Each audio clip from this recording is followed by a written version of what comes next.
A simple woman walked between two MPs, her eyes down, her presence invisible.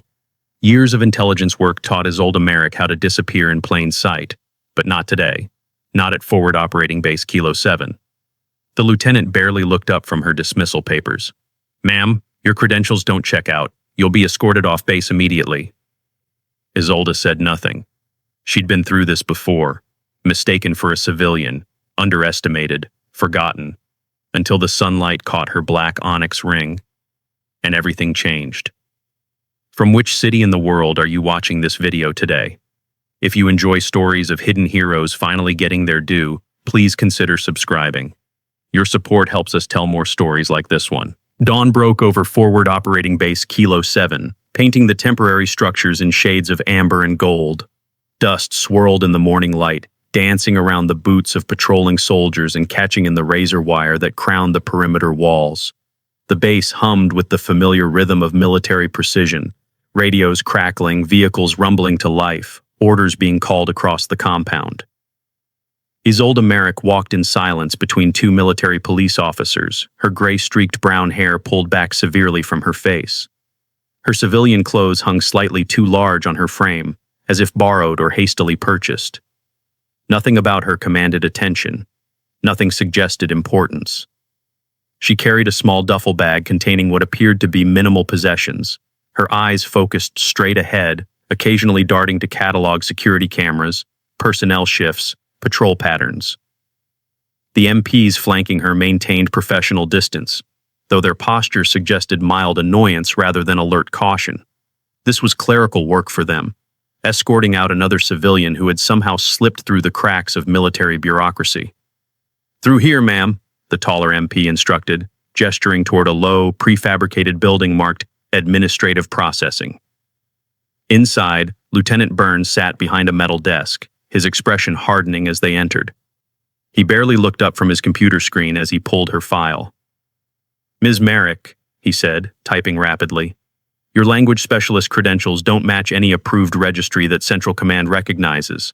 I'm not sure how you got clearance to enter the base in the first place." Isolde stood perfectly still, hands clasped loosely before her. "Administrative error, I assume." "An administrative error that somehow bypassed 3 layers of security clearance," Byrne replied, skepticism evident in his tone. "These protocols exist for a reason, ma'am, especially in a forward operating position like this one."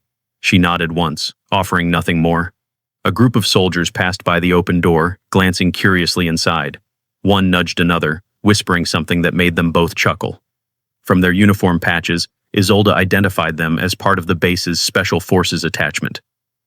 "Something funny, gentlemen?" Byrne called out. "No, sir," one replied, though he offered Isolde a mocking salute before continuing down the hall. Byrne returned to his paperwork. "You arrived 2 days ago on the supply transport from Ankara, correct? Your documentation states you were brought in to assist with local dialect translation." "That's correct." "Yet none of the intelligence officers remember requesting a language specialist."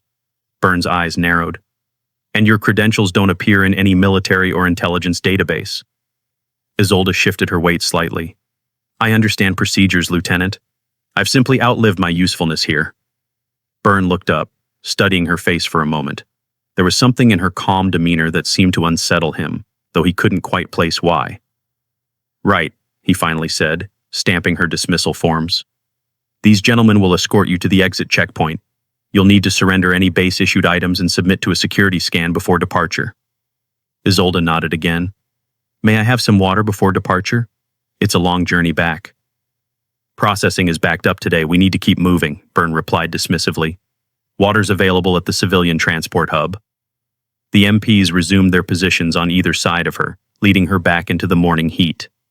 As they walked across the compound, base personnel moved around them, some glancing curiously at the civilian being escorted out, others paying no attention whatsoever.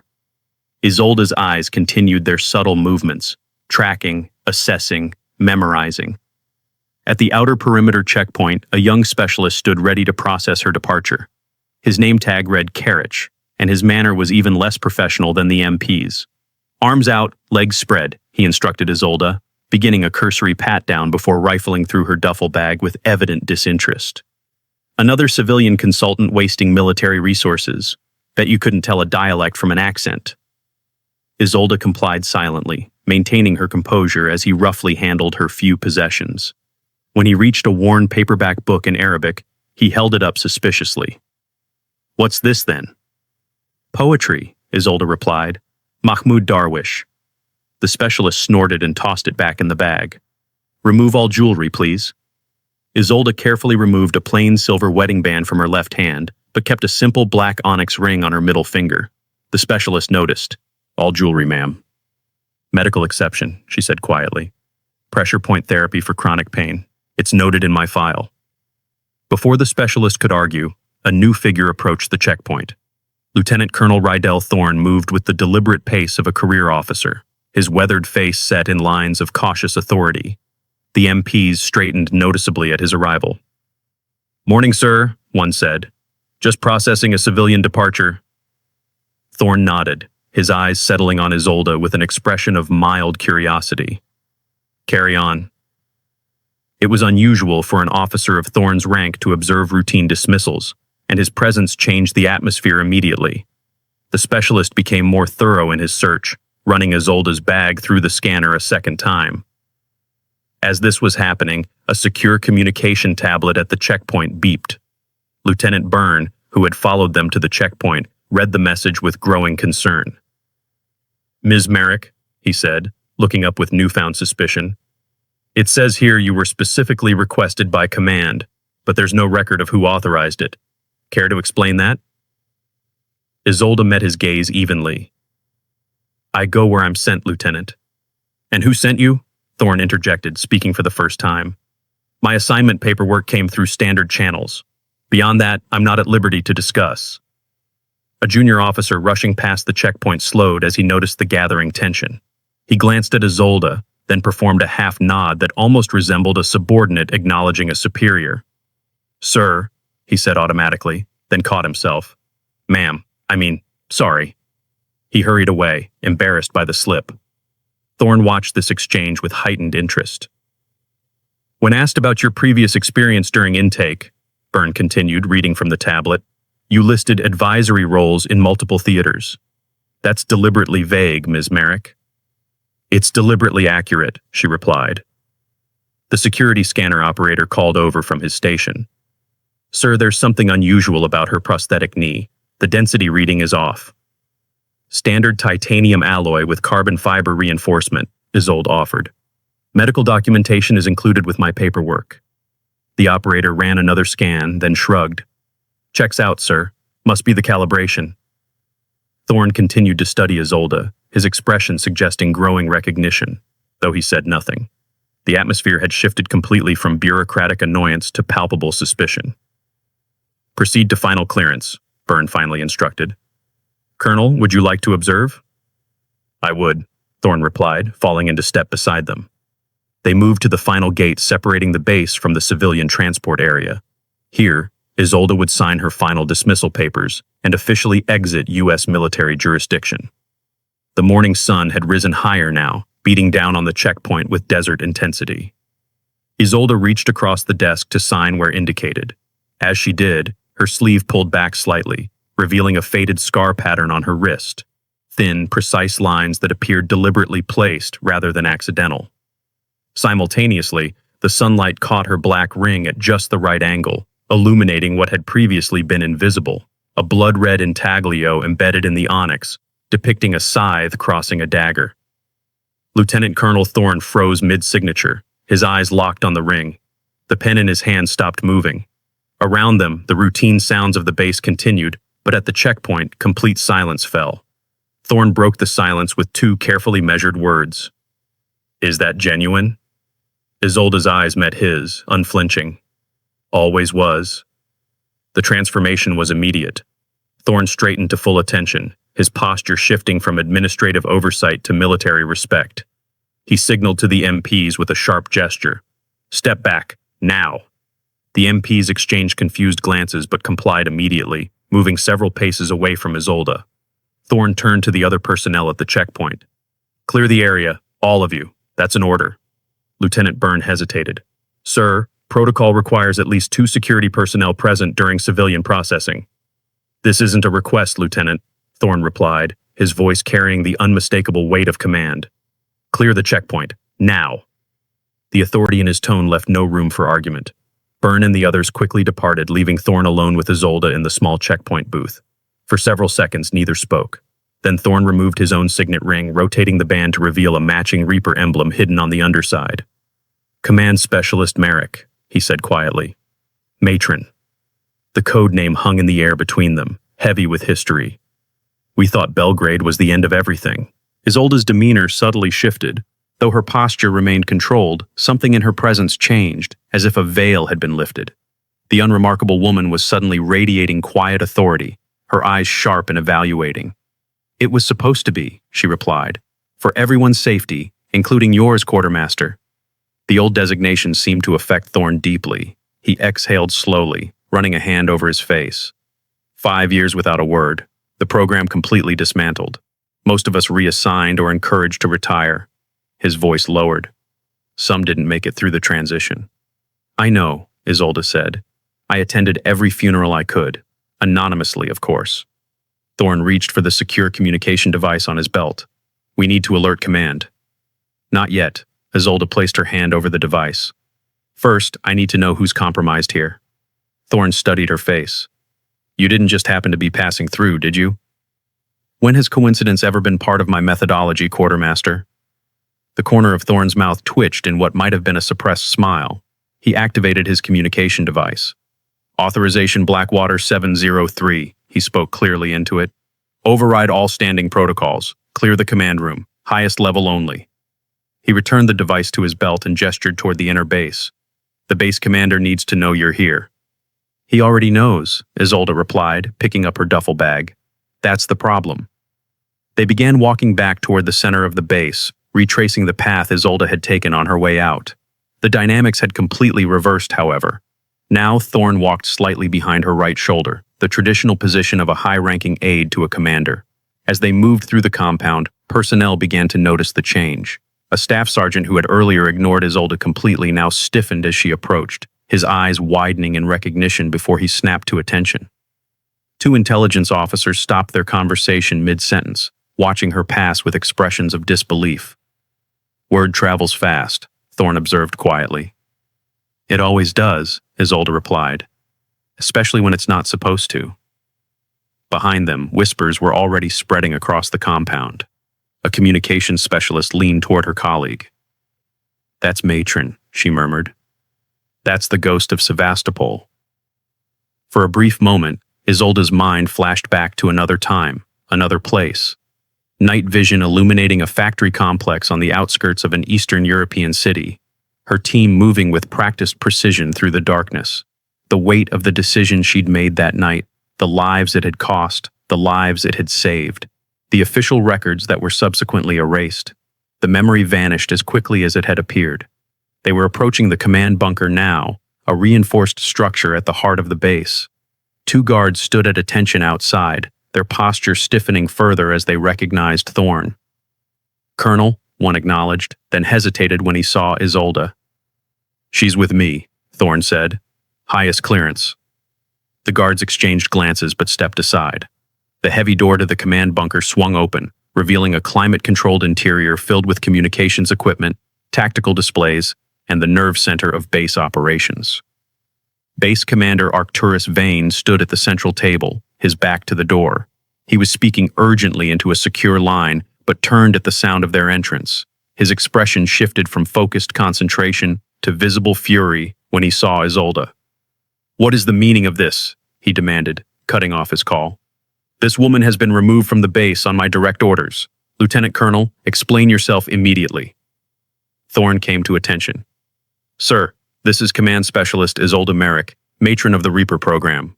The effect was immediate. Vane's face drained of color, his anger replaced by something that looked remarkably like fear. That's impossible, he managed after a moment. The Reaper program was decommissioned years ago. All personnel were reassigned or terminated. Officially, yes, Isolde agreed, stepping forward. She set her duffel bag on the command table, which makes what happened 3 days ago particularly interesting. I don't know what you're talking about, Vane replied, but his eyes darted briefly to a secure terminal in the corner of the room. 3 days ago, Isolde continued, her voice calm and precise, someone accessed the Reaper protocols from this base. 2 days ago, I arrived to investigate. Yesterday, you ordered my removal. The remaining personnel in the command center were watching the exchange with undisguised interest. Vane noticed and hardened his expression. This is a breach of chain of command, he declared. I want this woman escorted off the base immediately. Begging your pardon, sir, Thorne interjected, but Command Specialist Merrick's authority in matters related to the Reaper program supersedes standard military hierarchy. Section 7, Paragraph 12 of the Black Operations Contingency Protocol. Vane's jaw tightened. Those protocols were nullified with the program's decommissioning. That's where you're wrong, Isolde said. The program was suspended, not nullified. A critical distinction that only someone with intimate knowledge of Reaper operations would understand. She reached down to her prosthetic knee, fingers finding a hidden catch that wasn't visible to casual inspection. With practiced precision, she extracted a small device no larger than a thumb drive. This has been recording all unauthorized access attempts to Reaper protocols since I arrived, she explained, holding it up. Including the data packet sent at 0200 hours this morning from your private terminal, Commander. Vane's expression darkened. You have no authority to conduct surveillance on a base commander. Whatever you think you found is inadmissible under military law. I'm not operating under military law, Isolde replied calmly. I never was. Before Vane could respond, the base's security alarm suddenly blared to life. Red warning lights began flashing throughout the command center as monitors displayed perimeter alerts. What the hell? Thorne moved quickly to the nearest terminal. We've got multiple vehicles approaching from the northeast, military transports, U.S. markings. Vane's expression shifted to confusion. That's impossible. There are no scheduled arrivals today. One of the communications officers looked up from her station.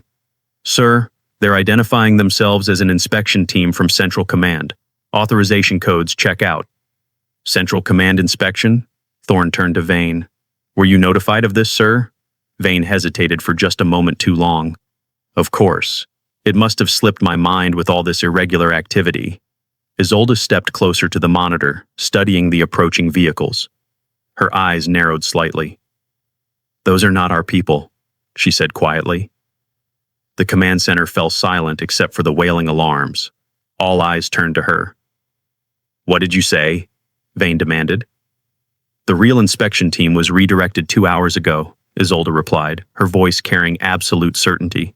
I arranged it personally. Whoever is approaching this base is not Central Command.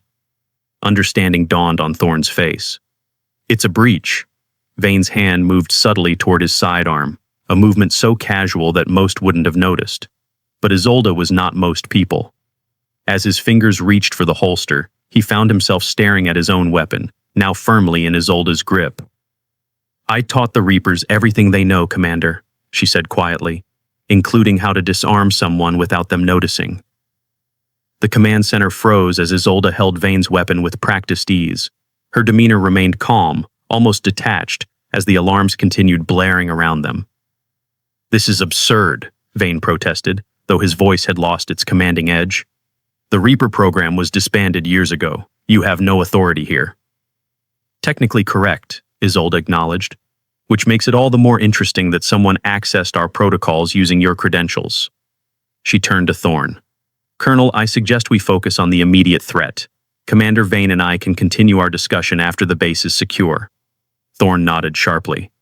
Security teams to all entry points. Full lockdown procedures. He turned to the communications officer. Inform the approaching vehicles that the base is under security protocol and they are to remain at the outer perimeter until verified. Belay that order, Vane cut in. I am still the commanding officer of this installation. Isolde handed Vane's weapon to Thorne. Colonel, please secure the commander until we assess the situation.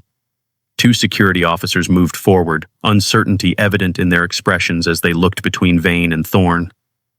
This is mutiny, Vane hissed. This is Protocol 713, Isolde countered, her voice carrying across the command center. Potential hostile infiltration with command compromise. Every person in this room learned that protocol during basic training. She stepped up to the main tactical display, her movements precise and confident. Defense positions here, here, and here, she indicated, pointing to key locations on the base schematic. Establish a secondary communications relay through the backup system in case primary communications are compromised. The security personnel looked to Thorne, who nodded firmly. You heard the command specialist, move. The room burst into coordinated action as Isolde continued issuing directives. Her knowledge of the base layout and security protocols was comprehensive, revealing an intimacy with the installation that surpassed even senior officers. How do you know our security grid so well? One of the tactical officers asked as he implemented her instructions. Because I designed the standard template 15 years ago, Isolde replied without looking up. Only minor modifications have been made since. Thorne handed Vane off to the security detail before joining Isolde at the tactical display. Just like Damascus, matron? Isolde allowed herself a small smile. Let's hope with fewer casualties, quartermaster. Outside, the approaching vehicles had reached the outer checkpoint. The lead driver presented credentials identifying them as a Central Command inspection team.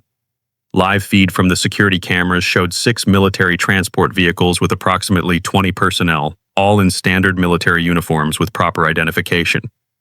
They look legitimate, the security officer monitoring the feed observed. They're supposed to, Isolde replied.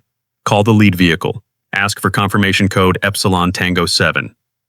The communications officer complied. On screen, they watched the lead officer receive the transmission.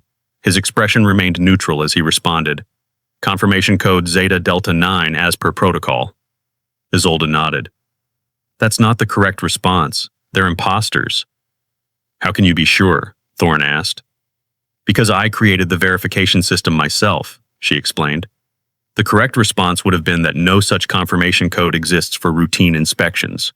The base security teams had already moved into position based on Isolde's instructions. At her signal, hidden defensive measures activated around the perimeter checkpoint. Reinforced barriers rose from the ground, blocking the vehicle's advance, while automated targeting systems locked onto each transport. This is Forward Operating Base Kilo 7, Isolde spoke into the communication system, her voice carrying the unmistakable tone of absolute authority. You have presented false credentials and failed verification protocols. Stand down immediately. On the screen, the facade of military discipline among the inspection team instantly dissolved. The lead officer barked orders, and soldiers poured from the vehicles, weapons drawn. They're making a play for the gate, Thorne observed tensely. Isolde remained calm. As expected, she pressed a sequence on the tactical display. Initiating countermeasures. Non-lethal defensive systems activated in sequence. Targeted electromagnetic pulses disabled their communications equipment. Concealed gas dispensers released incapacitating agents around the perimeter. Within moments, the attacking force was in disarray, half their number already incapacitated. Security teams move in, Isolde ordered. Non-lethal force only. We want prisoners for questioning. The base's genuine security forces swarmed from defensive positions, quickly overwhelming the remaining attackers. The entire confrontation lasted less than 5 minutes, with no casualties on either side. As reports of the attackers' capture came in, Isolde turned her attention back to Vane, who watched the proceedings with undisguised shock. How did you know? He demanded. 3 days ago, someone used your credentials to access archived Reaper protocols, Isolde explained. Not the active files, which would have triggered immediate alerts, but historical mission parameters, specifically our infiltration methodologies. She placed the small device from her prosthetic knee on the table between them. This recorded everything, including the data transmitted from your private terminal containing this base's security protocols, personnel rotations, and access codes. Vane's composure finally broke. You can't prove anything. This is all circumstantial. Perhaps, Isolde conceded, but the attacking force will likely be more forthcoming about who provided them with intelligence. Within the hour, the base was secure. The attackers, mercenaries with minimal military training but professional-grade equipment, had been detained. Initial interrogation confirmed Isolde's suspicions. They had been hired to infiltrate the base using inside information. Evidence recovered from Vane's quarters and private terminal proved conclusive. Financial records showed substantial payments from shell companies linked to foreign intelligence services. He had been selling sensitive information for months. As the security teams processed the prisoners, Thorne approached Isolde, who stood watching the proceedings with quiet satisfaction. You knew before you even arrived, didn't you? He asked. I suspected, she admitted. The pattern matched previous compromises I've tracked since Belgrade. Someone has been systematically targeting former Reaper assets and operations. And you let yourself be dismissed from the base to draw them out, Thorne concluded, knowing they would make their move once they thought you were gone. Isolde nodded. Sometimes the best position is to appear to have no position at all. Hours later, as the sun began to set over the desert, Isolde stood once again at the same exit checkpoint where she had nearly been dismissed. This time, however, the circumstances were dramatically different. A transport helicopter had landed on the nearby pad, and General Cassander, a stern-faced man with calculating eyes, descended the ramp. The general approached Isolde directly, ignoring military protocol that would have had him report to the base's acting commander first. "Matron," he acknowledged simply. "It's been a while." 5 years, 2 months, 17 days, Isolde replied. "Since you officially informed me that the Reaper program no longer existed." Around them, a respectful perimeter had formed. Every soldier in sight stood at attention, their posture reflecting not just military discipline but genuine reverence. Cassander surveyed the base, noting the aftermath of the thwarted attack.